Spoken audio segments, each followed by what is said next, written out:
Hi hello welcome to my channel. ಈಗಿದ್ರೆ ಸ್ನೇಹಿತರೆ ಎಲ್ಲರೂ ಹೈ ಹೋಪ್ ಎಲ್ಲರೂ ತುಂಬ ಚೆನ್ನಾಗಿದ್ದೀರಾ ಅಂತ ಭಾವಿಸ್ತಾ ಇವತ್ತಿನ ವಿಡಿಯೋನ ಸ್ಟಾರ್ಟ್ ಮಾಡೋಣ ಬನ್ನಿ. ಇವತ್ತಿನ ಒಂದು ರೆಸಿಪಿ ಬಂದು ಮೆಂತ್ಯ ಸೊಪ್ಪಿನ ಪಲಾವು. ತುಂಬಾ ಚೆನ್ನಾಗಿರುತ್ತೆ, ಆರೋಗ್ಯಕರವಾಗಿರುತ್ತೆ. ಸೊ ಬೆಳಿಗ್ಗೆ ಬ್ರೇಕ್ಫಾಸ್ಟ್ಗೆ, ಮಧ್ಯಾಹ್ನ ಲಂಚ್ಗೂ ಕೂಡ ಆಗುತ್ತೆ, ಅಷ್ಟು ಚೆನ್ನಾಗಿರುತ್ತೆ. ಸೊ ಒಂದ್ಸಲ ಟ್ರೈ ಮಾಡಿ ನೋಡಿ ಯಾವ ರೀತಿ ಮಾಡೋದು ಅಂತ ಈ ವಿಡಿಯೋದಲ್ಲಿ ಶೇರ್ ಮಾಡ್ಕೊಂಡಿದ್ದೀನಿ. ವಿಡಿಯೋನ ಸ್ಕಿಪ್ ಮಾಡದೆ ಕೊನೆವರೆಗೂ ನೋಡಿ. ಹಾಗೆ ವಿಡಿಯೋ ಇಷ್ಟ ಆದರೆ ಒಂದು ಲೈಕ್ ಮಾಡೋದನ್ನ ಖಂಡಿತ ಮರಿಬೇಡಿ. ನಿಮ್ಮ ಅನಿಸಿಕೆ ಅಭಿಪ್ರಾಯನ ಕಮೆಂಟ್ ಮೂಲಕ ತಿಳಿಸಿ ಅಂತ ಹೇಳ್ತಾ ವಿಡಿಯೋನ ಸ್ಟಾರ್ಟ್ ಮಾಡೋಣ ಬನ್ನಿ. ಮೆಂತ್ಯ ಸೊಪ್ಪಿನ ಪಲಾವು. ಸೊ ನಾವು ಆಲ್ಮೋಸ್ಟ್ ತರಕಾರಿ ಎಲ್ಲ ಹಾಕಿ ಮಾಡ್ತೀವಿ. ಈ ಥರ ಒಂದ್ಸಲ ಟ್ರೈ ಮಾಡಿ.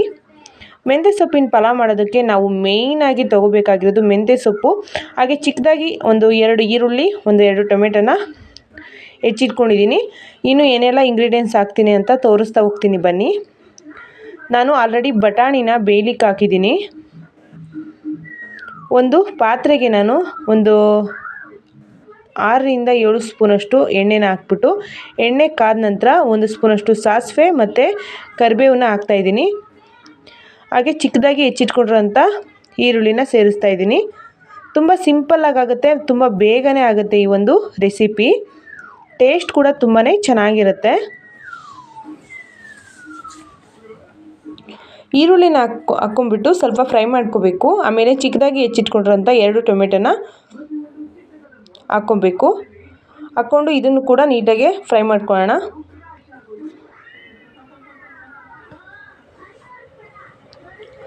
ನಾನು ಮೆಂತ್ಯ ಸೊಪ್ಪನ್ನ ಚಿಕ್ಕದಾಗಿ ನೀಟಾಗಿ ತೊಳೆದ್ಬಿಟ್ಟು ಚಿಕ್ಕದಾಗಿ ಹೆಚ್ಚಿಟ್ಕೊಂಡಿದ್ದೀನಿ. ಟೊಮೆಟೊ ಸ್ವಲ್ಪ ಸಾಫ್ಟ್ ಆಗಲಿ ಅಷ್ಟು ತನಕ ನೀಟಾಗಿ ಫ್ರೈ ಮಾಡ್ಕೋಬೇಕು. ಈಗ ಮೆಂತ್ಯ ಸೊಪ್ಪನ್ನ ಕಟ್ ಮಾಡಿ ಇಟ್ಕೊಂಡಿದ್ದೀನಲ್ವ, ಅದನ್ನು ಕೂಡ ಅದಕ್ಕೆ ಸೇರಿಸ್ತಾ ಇದ್ದೀನಿ. ಈ ಥರ ಎಣ್ಣೆಯಲ್ಲಿ ನೀಟಾಗಿ ಉರಿಬೇಕು. ಈ ಥರ ಚೆನ್ನಾಗಿ ಫ್ರೈ ಮಾಡಿಕೊಂಡ್ರೆ ನಮಗೆ ಮೆಂತ್ಯ ಸೊಪ್ಪು ಸ್ವಲ್ಪ ಕಹಿ ಬರುತ್ತೆ ಅಲ್ವಾ, ಪಲಾವು ಸ್ವಲ್ಪನೂ ಕಹಿ ಬರಲ್ಲ. ಈ ಥರ ಒಂದ್ಸಲ ನೀಟಾಗಿ ಫ್ರೈ ಮಾಡಿಕೊಂಡ್ರೆ ಎಣ್ಣೆಯಲ್ಲಿ ಈ ಥರ ಫ್ರೈ ಮಾಡ್ಕೋಬೇಕು. ನಾನು ಈ ಪಲಾವ್ಗೆ ಒಂದು ಮಸಾಲೆ ಕೂಡ ರೆಡಿ ಮಾಡಿಟ್ಕೊಂಡಿದ್ದೀನಿ. ಆ ವಿಡಿಯೋ ಕ್ಲಿಪ್ಪಿಂಗ್ ಮಿಸ್ ಆಗಿದೆ. ಅದೇನೆಲ್ಲ ಇಂಗ್ರೀಡಿಯೆಂಟ್ಸ್ ಬೇಕಂತ ಹೇಳ್ತೀನಿ. ಇದು ಎಣ್ಣೆಲಿ ಚೆನ್ನಾಗಿ ಬೇಯಲಿ ಮೆಂತ್ಯ ಸೊಪ್ಪು. ಮಸಾಲೆಗೆ ನಾನು ಸ್ವಲ್ಪ ತೆಂಗಿನಕಾಯಿ ತುರಿ, ಹಸಿ ಶುಂಠಿ, ಬೆಳ್ಳುಳ್ಳಿ, ಹಾಗೆ ಚಕ್ಕೆ, ಲವಂಗ, ಮೆಣಸು, 1 ಸ್ಪೂನು ಧನಿಯಾ ಪೌಡರು ಹಾಕ್ಕೊಂಡು ರುಬ್ಬಿ ಇಟ್ಕೊಂಡಿದ್ದೀನಿ.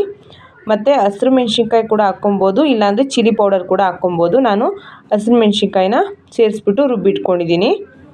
ಇಷ್ಟೇ ಇಂಗ್ರೀಡಿಯೆಂಟ್ಸ್ ಬೇಕಾಗಿರೋದು. ಈ ಥರ ಮಸಾಲೆ ರುಬ್ಬಿ ಮಾಡಿದ್ರೆ ಟೇಸ್ಟ್ ತುಂಬಾ ಚೆನ್ನಾಗಿರುತ್ತೆ. ನಾವು ಕಡಿಮೆ ಪ್ರಮಾಣದಲ್ಲಿ ಮಾಡೋದಾದರೆ ರುಬ್ಬೋದೇನು ಬೇಡ, ಹಾಗೆ ಸಿಂಪಲಾಗಿ ಮಾಡ್ಕೊಬೋದು. ಸ್ವಲ್ಪ ಜಾಸ್ತಿ ಪ್ರಮಾಣದಲ್ಲಿ ಮಾಡೋದಾದರೆ ಈ ಥರ ರುಬ್ಬಿ ಮಾಡಿಕೊಂಡ್ರೆ ಪಲಾವ್ ಟೇಸ್ಟು ತುಂಬ ಚೆನ್ನಾಗಿ ಬಂದಿರುತ್ತೆ. ಈ ಒಂದು ಮಸಾಲೆನ ಹಾಕ್ಬಿಟ್ಟು ಈ ಥರ ಒಂದ್ಸಲ ನೀಟಾಗೆ ಫ್ರೈ ಮಾಡ್ಕೋಬೇಕು.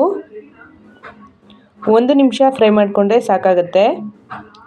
ಸೈಡಲ್ಲೆಲ್ಲ ಎಣ್ಣೆ ಬಿಡೋಕ್ಕೆ ಸ್ಟಾರ್ಟ್ ಆಗುತ್ತೆ, ಅಷ್ಟು ಫ್ರೈ ಮಾಡಿಕೊಂಡ್ರೆ ಸಾಕು.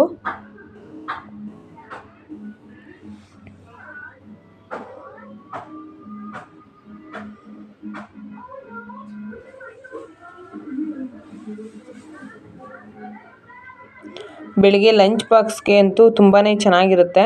ಸೊ ಇದು ತಣ್ಣಗಾದರೂ ಕೂಡ ಟೇಸ್ಟ್ ತುಂಬ ಚೆನ್ನಾಗಿ ಬರುತ್ತೆ ಮತ್ತು ಹೆಲ್ತ್ಗೂ ಕೂಡ ಒಳ್ಳೆಯದು ಮೆಂತ್ಯ ಸೊಪ್ಪು.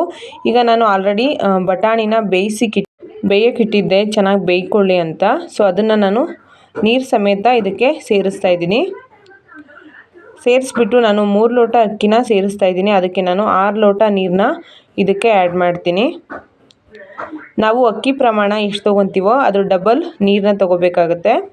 ನಾವು 2 ಲೋಟ ಅಕ್ಕಿ ತೊಗೊಂಡ್ರೆ 4 ಲೋಟ ನೀರು, ಹಾಗೆ 3 ಲೋಟ ಅಕ್ಕಿ ತೊಗೊಂಡ್ರೆ 6 ಲೋಟ ನೀರನ್ನ ಸೇರಿಸ್ಬೇಕಾಗತ್ತೆ.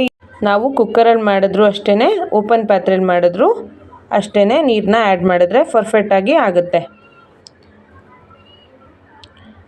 ನೋಡಿ ಈ ಥರ ಮಿಕ್ಸ್ ಮಾಡ್ಕೊಂಡ್ಬಿಟ್ಟು ಈಗ ರುಚಿಗೆ ತಕ್ಕಷ್ಟು ಉಪ್ಪನ್ನ ಆ್ಯಡ್ ಮಾಡೋಣ ಬನ್ನಿ. ಈ ಟೈಮಲ್ಲಿ ನಾವು ಉಪ್ಪು ಖಾರನ ಒಂದ್ಸಲ ಟೆಸ್ಟ್ ಮಾಡ್ಕೋಬೋದು.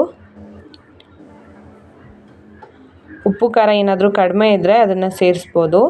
ಈಗ ನಾನು ಅಕ್ಕಿನ ನೀಟಾಗಿ ತೊಳೆದ್ಬಿಟ್ಟು ಆ್ಯಡ್ ಮಾಡ್ತಾಯಿದ್ದೀನಿ.